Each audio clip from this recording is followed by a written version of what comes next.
नमस्कार, मैं हूं दिव्या और आप देख रहे हैं आंखें न्यूज 24। आइए सबसे पहले नजर डालते हैं आज के मुख्य समाचारों पर।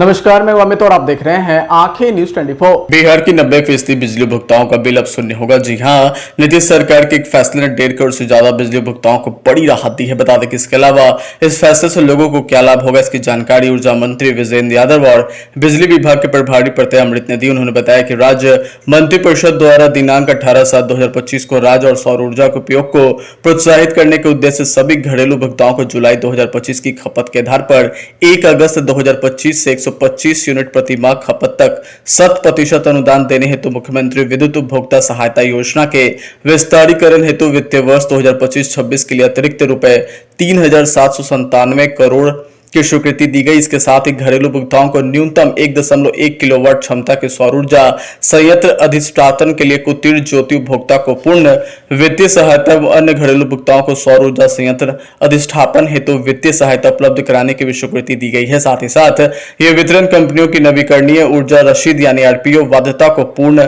करने में मददगार भी साबित होगा। इससे काफी मात्रा में बिजली की जरूरत को नवीनीकरण स्रोतों से पूरा किया जा सकेगा। जो सुप्रीम कोर्ट का ऑर्डर नया निर्णय है, जो भी नया निर्णय है उसका हम लोग स्वागत करते हैं। और क्या कर सकते हैं। कलेक्टर कहता रहा कि केंद्रीय जांच एजेंसी का चुनाव है, तो हमारे परिवार को तंग करने की मंशा है, तो अभी ऐसा और होगा। केंद्रीय एजेंसी में, सुप्रीम कोर्ट में केंद्रीय एजेंसी का क्या भूमिका है? अब इनको सुप्रीम कोर्ट पर भी भरोसा नहीं है। अब इनको सुप्रीम कोर्ट के ऊपर भी भरोसा नहीं है, न न्यायालय पर भरोसा है, न हाईकोर्ट पर भरोसा है, न सुप्रीम कोर्ट पर भरोसा है, न कोई एजेंसी पर भरोसा है। अब इसको इनका क्या जवाब है? भारत के नागरिक हैं तो आपको तो न्यायालय पर और सर्वोच्च न्यायालय पर आपको विश्वास करना पड़ेगा। तो सब पूरा देश का नागरिक तो सर्वोच्च न्यायालय के न्याय निर्णय का ही सम्मान करता है। अब इनको बोलने के लिए तो कुछ भी बोलेगा करेंगे। अच्छा, एक सवाल अभी नरेंद्र मोदी के सामने नीतीश कुमार ने मन से कहा है कि हम लोग 1 करोड़ लोगों को रोजगार और नौकरी दे देंगे अगले 5 साल तक। सर रोड मैप है तो बताओ। क्यों नहीं रोड मैप है? रोड मैप नहीं था तो हमने अभी लगभग 12 लाख लोगों को हम कैसे बहाल किए, सरकारी नौकरी दिए।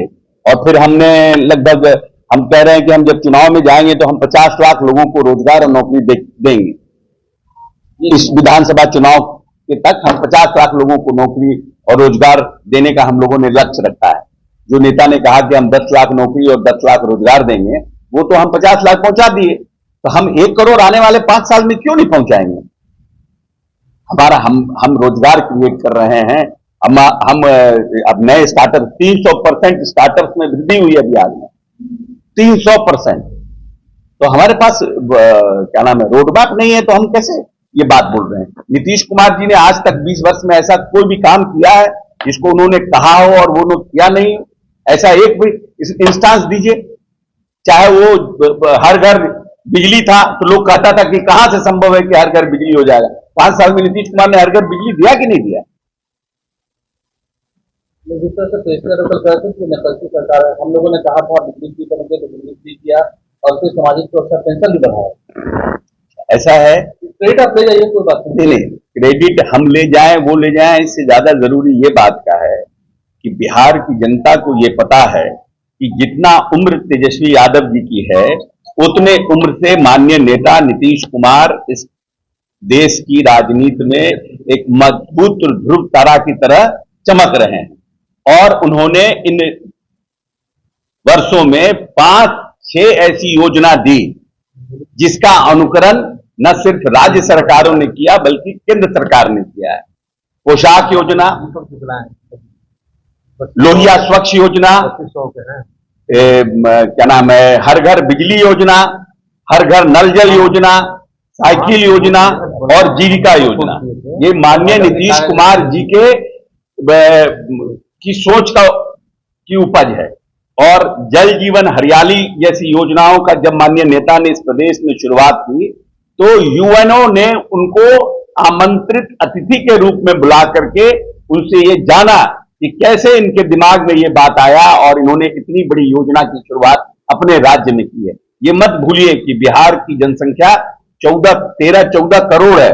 पूरे दुनिया में सबसे पर स्क्वायर किलोमीटर में सबसे घनत्व की जनसंख्या का प्रदेश है, और उसके बाद इन सब योजनाओं की शुरुआत माननीय नेता ने की है। तो जो लोग ये कहते हैं कि नीतीश कुमार मेरा नकल कर रहे हैं, उनको शर्म भी नहीं आता है। जितना उम्र है उससे ज्यादा से नीतीश कुमार राजनीति कर रहे हैं, और नीतीश कुमार का दिन ये आ गया कि तेजस्वी यादव से का नकल करेंगे। कहां राजा भोज, कहां गंगू।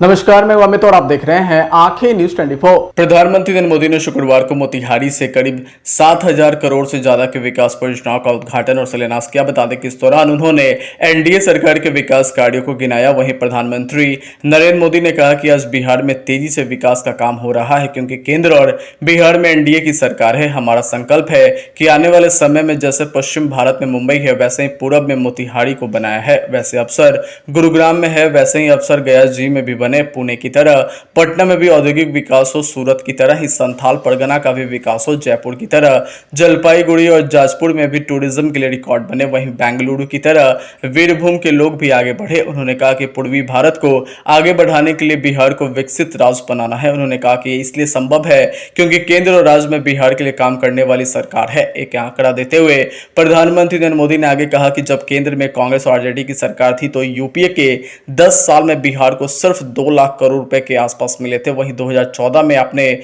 मुझे सेवा करने का अवसर दिया। केंद्र में आने के बाद मैंने बिहार से बदला लेने वाली उस पुरानी राजनीति को भी समाप्त कर दिया। बता दें कि पिछले 10 साल में एनडीए के 10 वर्षों में बिहार के विकास के लिए जो राशि दी गई है वो पहले से कई गुना ज्यादा है। बिहार में यह पैसा जन कल्याण और विकास के काम आ रहा है। वहीं प्रधानमंत्री ने आगे कहा कि आरजेडी और कांग्रेस के राज में बिहार में विकास पर ब्रेक लगा हुआ था, लेकिन बिहार असंभव को भी संभव बनाने वाले वीरों की धरती है। आप लोगों ने इस धरती को राजद और कांग्रेस की बेड़ियों से मुक्त किया, असंभव को संभव बनाया। उसी का परिणाम है कि आज बिहार में गरीब कल्याण को योजनाएं सीधे गरीबों तक पहुंच रही है। समाचारों में वक्त हो चला एक छोटे से अंतराल का। पटना में कई वर्षों से शिक्षा में अहम योगदान दे रहा है Gyansthali high school Alamganj Patna city, जहां 10वीं और 12वीं की बोर्ड परीक्षाओं में 100% अंक प्राप्त कर रहे हैं बच्चे। एक ऐसा स्कूल जहां न केवल होती है पढ़ाई बल्कि साथ ही साथ होती है कल्चरल एक्टिविटी, स्पोर्ट्स एक्टिविटी से जुड़े गेम्स, मैथ ओलंपियाड से लेकर साइंस ओलंपियाड, जहां बच्चों के लिए स्कूल कैंपस अत्याधुनिक सुविधाओं से लैस, छोटे बच्चों के लिए वाहन और ट्रांसपोर्ट की विशेष सुविधा। तो देर किस बात की, आज ही कराएं अपना नामांकन Gyansthali high school Alamganj Patna city में, जहां नामांकन की प्रक्रिया जारी है। संपर्क करें पुलिस चौकी Alamganj main road near Alamganj थाना पटना बिहार 800007। समाचारों में आपका फिर से स्वागत है।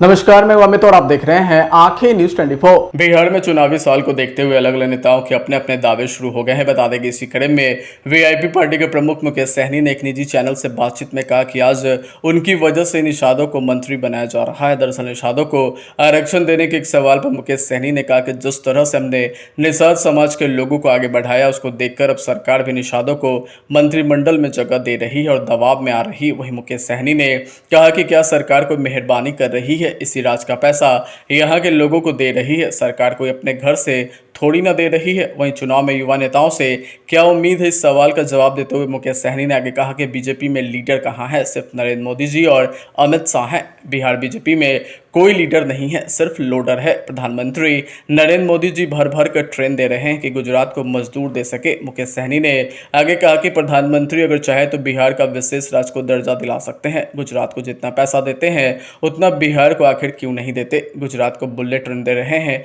बिहार को भी दें। वहीं आगे मुकेश सहनी ने कहा कि सरकार लैप्स कर चुकी है, हर अधिकारी यहाँ खुद को ही सीएम मान रहे हैं। बिहार में चुनावी हवा बहुत तेज चल रही है, सभी पार्टियां अपने अपने मुद्दे तय करने में लगी हैं। एनडीए और इंडी गठबंधन के बीच आरोप प्रत्यारोपण का दौर भी चल रहा है। बता दें कि प्रदेश की राजनीति किधर जा रही है। तो वहीं आगे मुकेश सहनी ने कहा कि चुनाव आयोग का कर्तव्य है कि देश में अच्छी सरकार चुनकर आए, लेकिन चुनाव आयोग जैसी संवैधानिक संस्था किसी के पक्ष में काम करने लगे तो फिर देश ही खत्म हो जाएगा।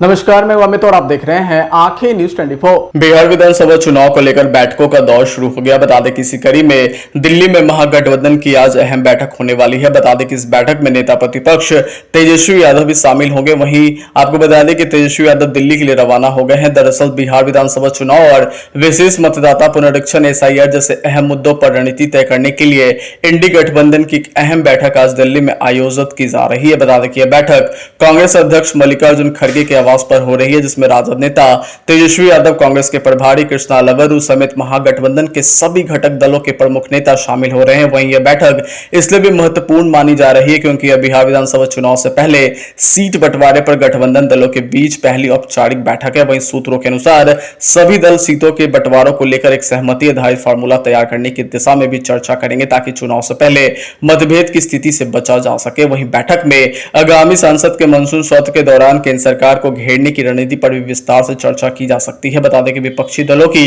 योजना है कि वे बेरोजगारी, महंगाई, महिला सुरक्षा, पेगासस, कृषि नीति और मणिपुर जैसे ज्वलंत मुद्दों को लेकर सरकार पर दबाव बनाए। वहीं गौरतलब है कि इससे पहले 15 अगस्त को भी मल्लिकार्जुन खड़गे के आवास पर इंडी गठबंधन की बैठक हुई थी, जिसके बाद कोऑर्डिनेशन कमेटी का गठन किया गया था।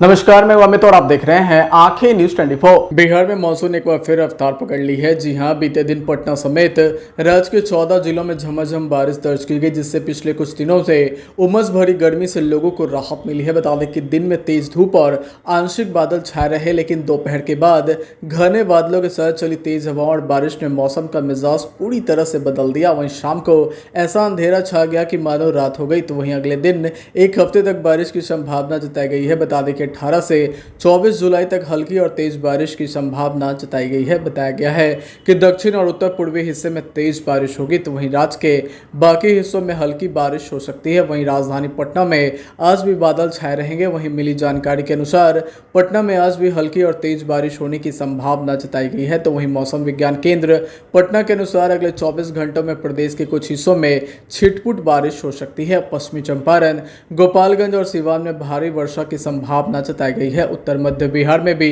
30 से 40 किलोमीटर प्रति घंटे की रफ्तार से तेज हवाएं में गर्जन और वज्रपात की चेतावनी भी जारी की गई है। बता दें कि मौसम विभाग के मुताबिक दक्षिण पूर्व उत्तर प्रदेश और दक्षिण पश्चिम उत्तर बिहार के ऊपर बना निम्न दबाव का क्षेत्र अब उत्तर पश्चिम की ओर बढ़ते हुए कम दबाव प्रणाली में परिवर्तित हो गया है। इसके प्रभाव से अगले 2 दिनों में राज्य में फिर से झमाझम बारिश की संभावना जताई गई है। बता दें कि राज्य के कई इलाकों में तेज हवा, वज्रपात और भारी वर्षा की संभावना को देखते हुए मौसम विभाग ने नागरिकों को सतर्क रहने की भी सलाह दी है। यही वजह है कि खुले क्षेत्रों में नहीं जाने और बिजली के उपकरणों से दूरी बनाए रखने की अपील की गई है। अगर आपने अभी तक हमारे चैनल को सब्सक्राइब नहीं किया है तो हमारे चैनल को जल्द से जल्द सब्सक्राइब करें, लाइक करें और शेयर करें।